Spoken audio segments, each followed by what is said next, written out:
Hi friends, இன்றைக்கி வந்துட்டு உங்களுக்கு ஒரு ஜீவிஷ் டிஷ்ஷோட வந்துட்டு ஒரு பொரியல் எப்படி பண்ணணுங்கிறது தான் நான் சொல்லித்தர போகிறேன்.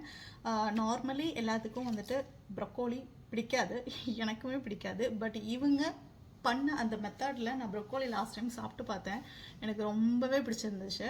அதனால் இன்றைக்கி நான் வந்துட்டு பண்ண போகிற பொரியல் எடுத்துக்கிற வெஜிடபிள்ஸ் என்னென்னு சொன்னால் ப்ரொக்கோலி, தென் காலிஃப்ளவர், கொஞ்சம் வந்துட்டு மஷ்ரூம். ஸோ இந்த மாதிரி இவ்வளோ வந்துட்டு எடுத்துகிட்டு தான் நான் இன்றைக்கி பொரியல் பண்ண போகிறேன்.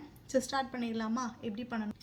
இந்த வெஜிடபிள்ஸ் எல்லாம் வந்துட்டு குட்டி குட்டியாக கட் பண்ணி போட்டுருங்க. ரொம்ப குட்டியாக இல்லை, ஒரு ஆவரேஜ் இந்த ஒரு சைஸில் வந்துட்டு கட் பண்ணி வச்சுக்கோங்க. மஷ்ரூமில் இந்த மாதிரி வந்துட்டு ஒரு கலர் சேஞ்சாக இருக்கிறத வந்துட்டு லைட்டாக நீங்கள் அந்த ஸ்கின்னை மட்டும் நைஃப்பில் வந்துட்டு இப்படி இருக்கிறது போட வேண்டாம். ஸோ இது இப்போ ஃப்ரெஷ்ஷாக இருக்குது, இதை கட் பண்ணி போட்டுக்கோங்க. இதை கட் பண்ணி வச்சுருக்க வந்துட்டு மஷ்ரூம், காலிஃப்ளவர், ப்ரொக்கோலியை வந்துட்டு வாஷ் பண்ணி எடுத்துக்கோங்க.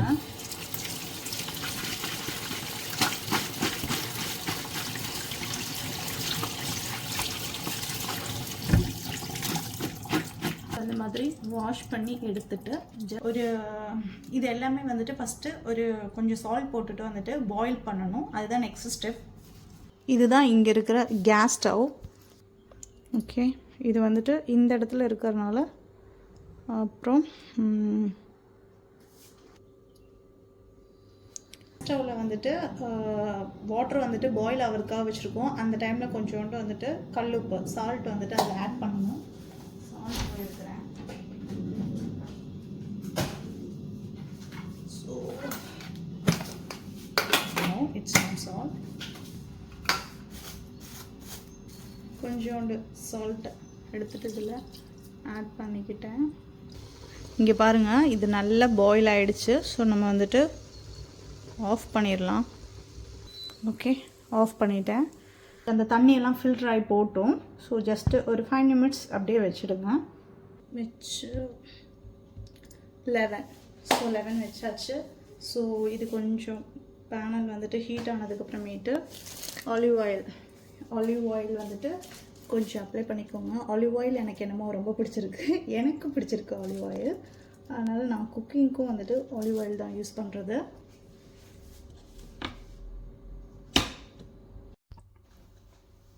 ஆயில் வந்துட்டு ஹீட் ஆகிடுச்சு. ஸோ நம்ம வந்துட்டு ஆல்ரெடி நம்ம வந்துட்டு பாயில் பண்ணி வச்சுருக்க வெஜிடபிள்ஸ் எல்லாமே வந்துட்டு அந்த ஹீட் ஆன ஆயிலில் வந்துட்டு போட்டுடலாம். கொஞ்சம் ஆல்மோஸ்ட் வந்துட்டு லைட்டாக வெந்திருக்கு. லைட்டாக லிட்டில் பிட்டாக மஞ்சத்தூள், அப்புறம் வந்துட்டு இது வந்துட்டு பேப்ரிகார்ன். இங்கே இருக்கிற வந்துட்டு ஸ்பைஸியான இது மிளகா பொடி கிடையாது. So Moroccan style ground sweet paprika with oil. So இந்த கொஞ்சம் வந்துட்டு சில்லி ஃப்ளேவர் மாதிரி இருக்கும், ஆனால் ரொம்ப ஸ்பைசி கிடையாது, ஆனால் லிட்டில் பிட் ஸ்பைசி. ஸோ இதுதான் வந்துட்டு இதில் ஆட் பண்ண போகிறேன். இவங்க வந்துட்டு இங்கே ஸ்பைசிக்கு வந்துட்டு இதுதான் யூஸ் பண்ணுவாங்க. நம்மள மாதிரி வந்துட்டு டைரக்ட் சில்லி பவுடர் போட மாட்டாங்க, ஏன்னா அவங்களால அது ரொம்ப ஸ்பைசி வந்துட்டு சாப்பிட முடியாது. ஸோ எனக்கும் பிடிக்கும், அதனால் நானும் அதை யூஸ் பண்ணுறேன். நீங்கள் வேணால் உங்களுக்கு இதுக்கு பதிலாக மிளகா பொடி யூஸ் பண்ணிக்கலாம். நம்மளுக்கு அது ரொம்ப பிடிக்கும், ஸ்பைசி நம்மளுக்கு செட் ஆகும். ஸோ அதனால் நீங்கள் வேணால் அதை ட்ரை பண்ணுங்கள்.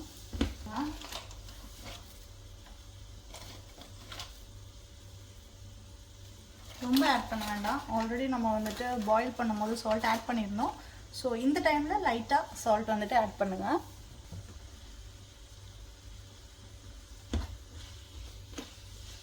இது எல்லாத்தையும் மிக்ஸ் பண்ணி கொடுத்துருங்க. ஸோ இன்னும் கொஞ்சம் ஒரு 10 நிமிட்ஸும் கூடி இது இந்த ஆயிலில் வந்துட்டு ரோஸ்ட் ஆகிறதுக்கு இருக்குது. ப்ரொக்கோலிங்கிற அந்த வெஜிடபிள் வந்துட்டு யாருக்கும் அந்த அளவுக்கு பிடிக்காது, எனக்குமே பிடிக்காது. பட் லாஸ்ட் டைம் ஆன்ட்டி இந்த மாதிரி பண்ணி கொடுத்தப்ப எனக்கு ரொம்ப பிடிச்சிருந்துச்சு. அதை நான் இந்த தடவை உங்களுக்கு இந்த மாதிரி ப்ரொக்கோலி பிடிக்காதவங்க நீங்கள் இந்த மாதிரி பண்ணி சாப்பிட்டு பார்த்தா நல்லாயிருக்கும். ஏன்னா நம்ம வந்துட்டு ஒன்ஸ் ப்ரொக்கோலி, காலிஃப்ளவர், பின்ன மஷ்ரூம் இது எல்லாமே வந்துட்டு வேக வச்சு எடுத்துட்டோன்னா அந்த ரா ஸ்மெல் வந்துட்டு அதுலேருந்து போயிடும்.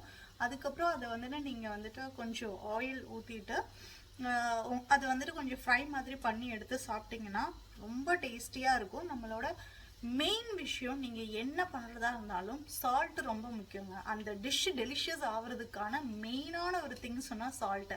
அது கரெக்டான அளவில் நீங்கள் அதை போட்டுட்டிங்கன்னா அந்த சால்ட்டு அந்த வெஜிடபிள்ஸ்லாம் வந்துட்டு அப்சர்வ் ஆகணும். அப்போ தான் அந்த டிஷ் வந்துட்டு டெலிஷியஸ் ஆகுது. ஸோ உப்பு வந்துட்டு கரெக்டாக பார்த்து அளவாக போட கற்றுக்கிட்டிங்கனாலே நீங்கள் எந்த டிஷ் பண்ணாலுமே ரொம்பவே நல்லாயிருக்கும். ஸோ நீங்கள் இதை வந்துட்டு வீட்டில் ட்ரை பண்ணி பாருங்கள். என்னோட பொரியல் ரெடி ஆயிடுச்சுன்னு நினைக்கிறேன். ஆமாங்க, நல்லாவே வெந்திருக்கு, செட் ஆகிடுக்கு. Okay, good. So gas off பண்ணிடலாம். அதை அப்படியே க்ளோஸ் பண்ணி வச்சிடலாம். ஓகே, ஸோ இது நான் ஜஸ்ட்டு ட்ரை பண்ணி பார்க்குறேன்.